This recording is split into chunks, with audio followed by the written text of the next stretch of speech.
सोलापूर शहरातील महात्मा बसवेश्वर महाराज पुतळा हा 1986 साली या ठिकाणी अश्वारूढ पुतळा बसवण्यात आला आणि त्यानंतर आज तागायत या ठिकाणचं सुशोभीकरण हे करण्याची मागणी अनेक बसवभक्तांची, लिंगायत समाजाची आणि या सर्व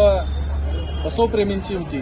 आणि त्यानुसार महाराष्ट्राचे लाडके मुख्यमंत्री तथा उपमुख्यमंत्री एकनाथजी शिंदे साहेब यांच्या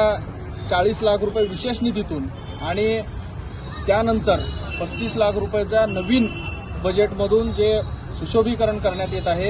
या सुशोभीकरणाचं उद्घाटन हे गेल्या 3 महिन्याखाली झालं आणि त्याच्यामधल्या 25 लाख रुपयाचा जो नाविन्यपूर्ण महानगरपालिकेकडून तत्कालीन पालकमंत्री विखे पाटील यांच्या निधीमधून जो निधी दिला होता तो अतिशय तुटपुंजा आणि थोडा होता। त्यामुळे उर्वरित जो 70-75 लाखाचा निधी जो आहे तो एकनाथजी शिंदे साहेब यांच्याकडे आम्ही मागणी केली आणि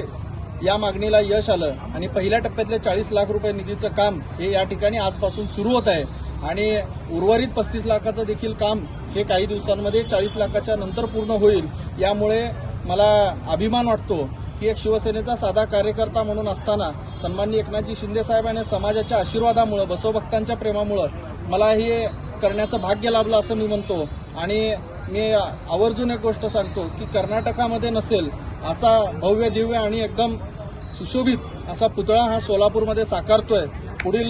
6 महिन्यामध्ये हा पुतळा पूर्ण होईल आणि पुढच्या जयंतीपर्यंत अतिशय मोठ्या भव्य दिव्य प्रमाणात हा पुतळा असेल आणि या पुतळ्याच्या उद्घाटनाला सन्माननीय मुख्यमंत्री तथा उपमुख्यमंत्री एकनाथजी शिंदे साहेब हे स्वतः येण्याचं कबूल केलेलं आहे। त्यामुळं या पुतळ्याचं उद्घाटन हे ज्यावेळेस लोकार्पण होईल